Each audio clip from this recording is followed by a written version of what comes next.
लीजिए सुनिए मुंशी प्रेमचंद के लिखे उपन्यास कर्मभूमि के 26वें भाग को मेरी यानी समीर गोस्वामी की आवाज में। लाला समरकांत की जिंदगी के सारे मंसूबे धूल में मिल गए।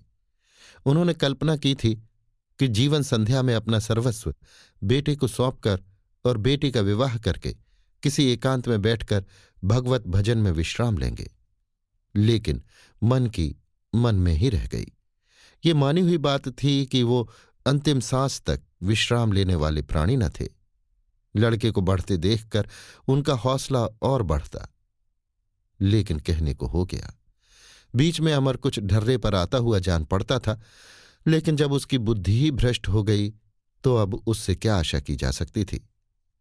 अमर में और चाहे जितनी बुराइयां हों, उसके चरित्र के विश्वास में कोई संदेह न था, पर कुसंगति में पड़कर उसने धर्म भी खोया, चरित्र भी खोया और कुल मर्यादा भी खोई। लालाजी कुत्सित संबंध को बहुत बुरा न समझते थे। रईसों में ये प्रथा प्राचीन काल से चली आती है। वो रईस ही क्या जो इस तरह का खेल न खेले, लेकिन धर्म छोड़ने को तैयार हो जाना, खुले खजाने, समाज की मर्यादाओं को तोड़ डालना, ये तो पागलपन है, बल्कि गधापन। समरकांत का व्यवहारिक जीवन उनके धार्मिक जीवन से बिल्कुल अलग था। व्यवहार और व्यापार में वो धोखाधड़ी, छल प्रपंच सब कुछ क्षम्य समझते थे। व्यापार नीति में सनिया कपास में कचरा भर देना, घी में आलू या घुइयां गबड़ देना औचित्य से बाहर न था, पर बिना स्नान किए वो मुंह में पानी न डालते थे। इन 40 वर्षों में ऐसा शायद ही कोई दिन हुआ हो कि उन्होंने संध्या समय की आरती न ली हो और तुलसी दल माथे पर न चढ़ाया हो।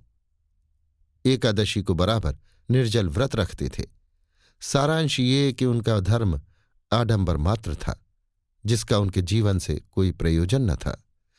सलीम के घर से लौटकर पहला काम जो लाला ने किया वो सुखदा को फटकारना था।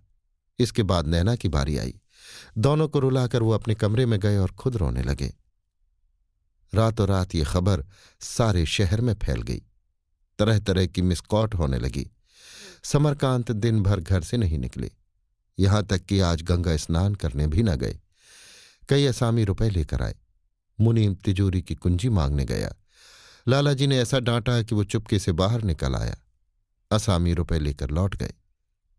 खिदमतगार ने चांदी का गड़गड़ा लाकर सामने रख दिया। तंबाकू जल गया। लालाजी ने निगाली भी मुंह में न ली। 10 बजे सुखदा ने आकर कहा, आप क्या भोजन कीजिएगा? लालाजी ने उसे कठोर आंखों से देखकर कहा, मुझे भूख नहीं है। सुखदा चली गई। दिन भर किसी ने कुछ न खाया। 9 बजे रात को नैना ने आकर कहा, दादा आरती में न जाइएगा? लालाजी चौंके। हाँ हाँ, जाऊंगा क्यों नहीं। तुम लोगों ने कुछ खाया कि नहीं? नैना बोली, किसी की इच्छा ही ना थी, कौन खाता? तो क्या उसके पीछे सारा घर प्राण देगा? सुखदा इसी समय तैयार होकर आ गई। बोली, जब आप ही प्राण दे रहे हैं तो दूसरों पर बिगड़ने का आपको क्या अधिकार है? लालाजी चादर ओढ़कर जाते हुए बोले, मेरा क्या बिगड़ा है कि मैं प्राण दूं? यहां था तो मुझे कौन सा सुख देता था? मैंने तो बेटे का सुख ही नहीं जाना। तब भी जलाता था, अब भी जला रहा है। चलो भोजन बनाओ, मैं आकर खाऊंगा। जो गया उसे जाने दो। जो है उन्हीं को उस जाने वाली की कसर पूरी करनी है। मैं क्यों प्राण देने लगा? मैंने पुत्र को जन्म दिया, उसका विवाह भी मैंने किया, सारी गृहस्थी मैंने बनाई। इसके चलाने का भार मुझ पर है। मुझे अब बहुत दिन जीना है, मगर मेरी समझ में ये बात नहीं आती कि इस लौंडे को ये सूझी क्या? पठानिन की पोती अप्सरा नहीं हो सकती, फिर उसके पीछे क्यों इतना लट्टू हो गया? उसका तो ऐसा स्वभाव न था। इसी को भगवान की लीला कहते हैं। ठाकुर द्वारे में लोग जमा हो गए। लाला समरकांत को देखते ही कई सज्जनों ने पूछा, अमर कहीं चले गए क्या सेठ जी? क्या बात हुई? लालाजी ने जैसे इस बात को काटते हुए कहा, कुछ नहीं, उसकी बहुत दिनों से घूमने घामने की इच्छा थी। पूर्व जन्म का तपस्वी है कोई।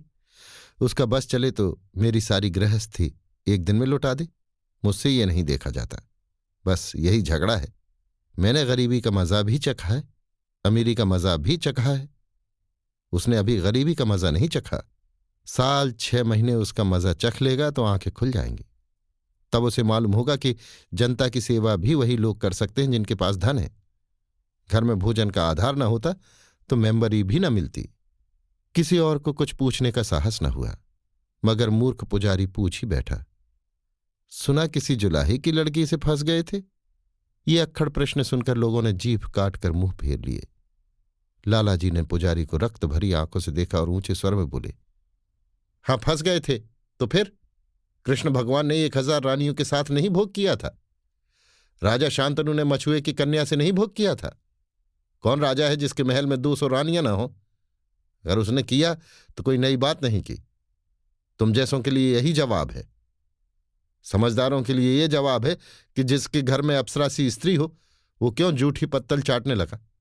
मोहन भोग खाने वाले आदमी चबेने पर नहीं गिरते। ये कहते हुए लालाजी प्रतिमा के सम्मुख गए, पर आज उनके मन में वो श्रद्धा न थी। दुखी आशा से ईश्वर में भक्ति रखता है, सुखी भय से। दुखी पर जितना ही दुख पड़े उसकी भक्ति बढ़ जाती है। सुखी पर दुख पड़ता है तो वो विद्रोह करने लगता है। वो ईश्वर को भी अपने धन के आगे झुकाना चाहता है। लालाजी का व्यथित हृदय आज सोने और रेशम से जगमगाती हुई प्रतिमा में धैर्य और संतोष का संदेश न पा सका। कल तक यही प्रतिमा उन्हें बल और उत्साह प्रदान करती थी। उसी प्रतिमा से आज उनका विपदग्रस्त मन विद्रोह कर रहा था। उनकी भक्ति का यही पुरस्कार है, उनके स्नान व्रत और निष्ठा का यही फल है। वो चलने लगे तो ब्रह्मचारी जी बोले, लालाजी, अब के यहां श्री वाल्मीकि कथा का विचार है। लालाजी ने पीछे फिरकर कहा, हाँ हाँ होने दो। एक बाबू साहब ने कहा, यहां तो किसी में इतना सामर्थ्य नहीं है। समरकांत ने उत्साह से कहा, हाँ हाँ मैं उसका सारा भार लेने को तैयार हूं। भगवत भजन से बढ़कर धन का सदुपयोग और क्या होगा? उनका ये उत्साह देखकर लोग चकित हो गए। वो कृपण थे और किसी धर्म कार्य में अग्रसर न होते थे। लोगों ने समझा था इससे 10-20 रुपए ही मिल जाएं तो बहुत है। उन्हें यो बाजी मारते देखकर और भी लोग गरमाए। सेठ धनीराम ने कहा, आपसे सारा भार लेने को नहीं कहा जाता लालाजी। आप लक्ष्मी पात्र हैं सही, पर औरों को भी तो श्रद्धा है, चंदे से होने दीजिए। समरकांत बोले, तो और लोग आपस में चंदा कर लें, जितनी कमी रह जाएगी वो मैं पूरी कर दूंगा। धनीराम को भय हुआ कहीं ये महाशय सस्ते न छूट जाएं। बोले, ये नहीं, आपको जितना लिखना हो लिख दें। समरकांत ने होड़ के भाव से कहा, पहले आप लिख दीजिए। कागज कलम दवात लाया गया। धनीराम ने लिखा 101 रुपये। समरकांत ने ब्रह्मचारी जी से पूछा, आपके अनुमान से कुल कितना खर्च होगा? ब्रह्मचारी जी का तखमीना 1000 का था। समरकांत ने 899 लिख दिए और वहां से चल दिए। सच्ची श्रद्धा की कमी को वो धन से पूरा करना चाहते थे। धर्म की क्षति जिस अनुपात से होती है उसी अनुपात से आडंबर की वृद्धि होती है। अभी आप सुन रहे थे मुंशी प्रेमचंद के लिखे उपन्यास कर्मभूमि के 26वें भाग को मेरी यानी समीर गोस्वामी की आवाज में।